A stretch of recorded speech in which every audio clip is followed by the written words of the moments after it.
Hey everyone, welcome to our virtual story time at home. We're so excited to jump in the middle of your day at home and read a story together.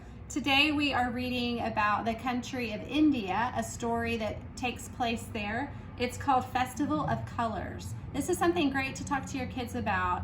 All across India and many other countries in the world, they celebrate the Festival of Colors, and it's a super fun day, especially for kids, and it celebrates the change of seasons. And so we're excited to share some product with you that we sell from India and to teach your family a little bit about this amazing country.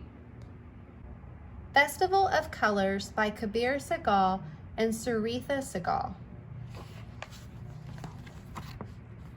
Guavas are ripening, lotuses are blooming, and Holi, the Indian Festival of Colors, is almost here.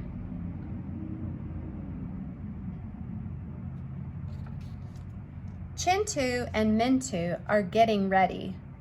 Holi ha, they whisper. They gather hibiscus flowers because hibiscus flowers make red.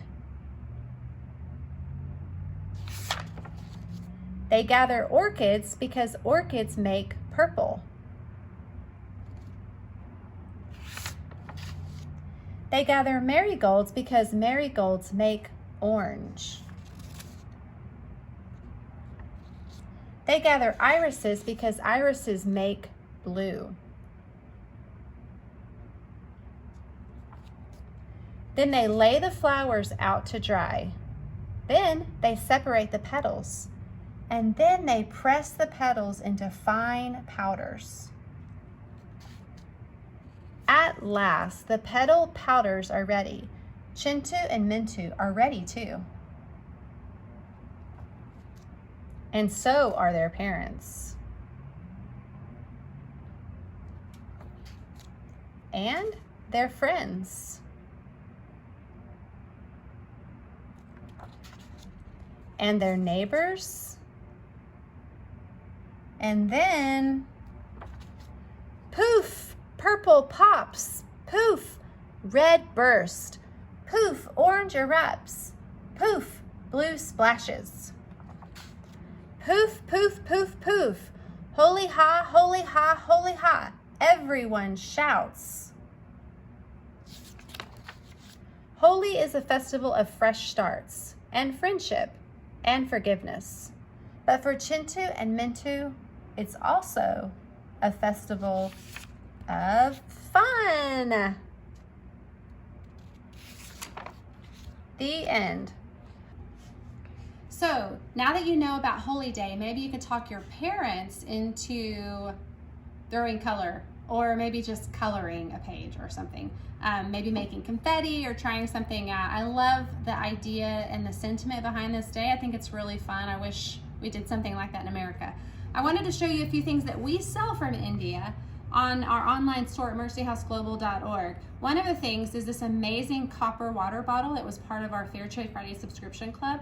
We have a few of these left. They keep your water ice cold. They're really pretty, and they are handmade in India by our artisans there. Another item that is probably one of our very best, actually it is, I think, our very best seller in our retail stores. Since we have closed our retail stores right now, our brick and mortar stores, we're moving a lot of that product online, and so you guys are getting some amazing deals because of that. One of those is these tea towels. These are made by Daughters of Hope, one of our groups in India, and they're incredible. This is a huge favorite here locally in Texas and also part of our subscription clubs. And so we have a mystery tea towel that we're going to be offering pretty soon and at a great price, and you can get one of these great sayings. We have all different kinds. So make sure you go to mercyhouseglobal.org and check out our product from India. Hey everyone, we hope you guys enjoyed that story, the Festival of Colors. I've got some helpers here and they're going to help me with a fun extension activity, an art project to go with it. So we're going to show you some of the materials that you'll need. First off is this worksheet that we have in the attachment. The attachment is a Google slide attachment, so it has a bunch of different resources for you, and it's attached to the YouTube video. We'll also put it in the comments on Facebook. And then, so we have that for you. You can print that out if you have a printer at home. And then we've got, you'll need some Tupperwares, so like just a little bowl or a little Tupperware for every child that you have doing the project. And then you'll need little paintbrushes, or you can also use Q-tips for this, or as Allie likes to call them, things with fuzzy ends. So if you don't have extra paintbrushes at home, you could use little Q-tips. And then plastic baggies. And you'll need a plastic spoon for everyone who's doing the project. And then you'll also need chalk. So if you don't have chalk at home, I think maybe at the grocery stores, they might still have that available if you've got grocery stores open around you.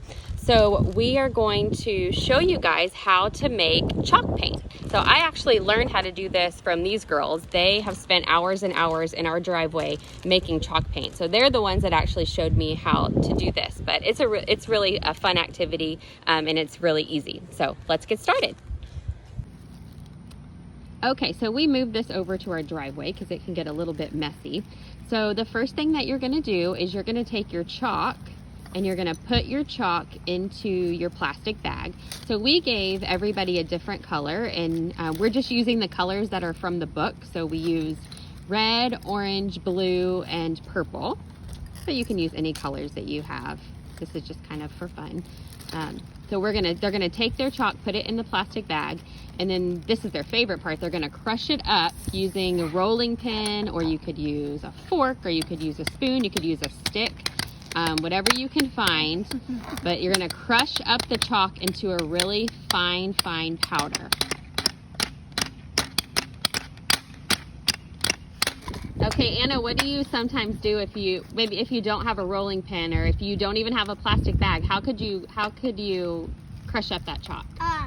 So we usually scrape it on the ground, and it makes like dust on both ends, and then we pick up that dust and we put it in the cup, like Gracie's saying, and then we put water on top of it, and it makes it the exact same. Awesome. Okay, so the next step is just what Anna said. They're gonna take the crushed up powder and they're gonna put it into the little Tupperware bowl that they have. Yep.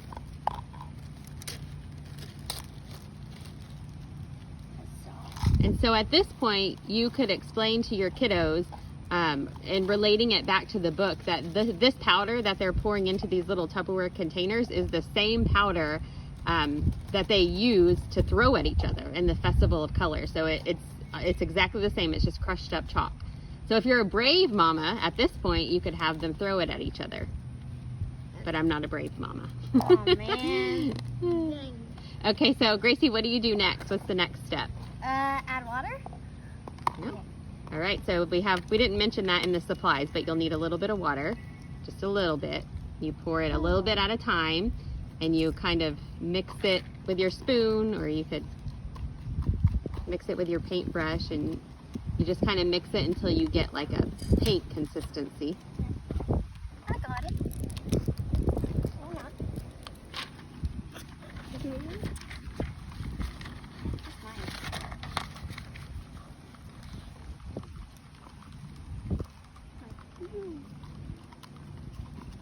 So it can be thick or it can be thin, either way. If it's thinner, it's going to be just like a watercolor. And if it's thicker, it'll be more like a chalk paint. But either way will work.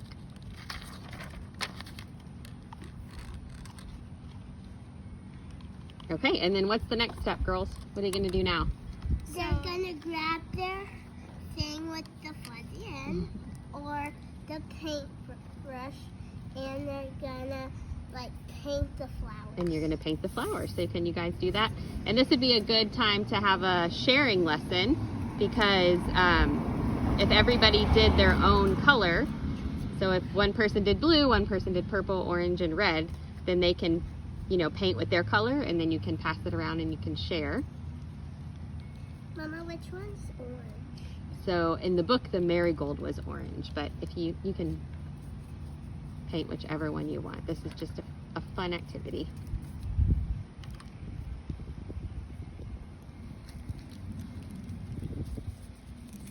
zoom in.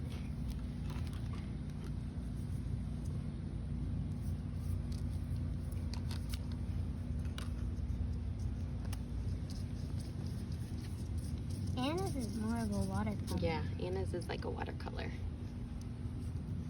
Mine's thick.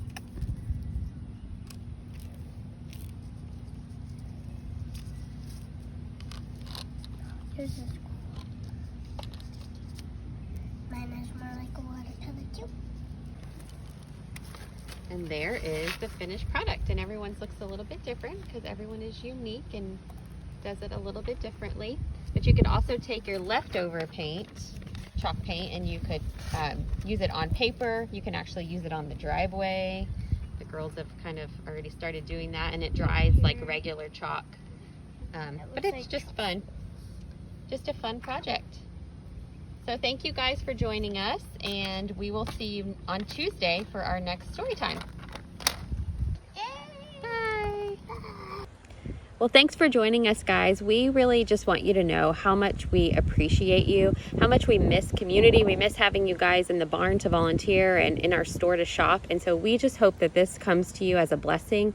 You guys are such a blessing to us, the way you support our ministry and support the work that we're doing in Kenya and all around the world and with our refugees. And so we just really wanted to come into your homes and be able to bless you during this time. So we appreciate your feedback about we're doing this on the fly, and so we just appreciate everything that you guys have to offer. If you have new ideas, message them to us. We want to know. We're doing this for 28 days, so we're in this together. So we just love you and appreciate you, and we hope you'll keep tuning in. Bye.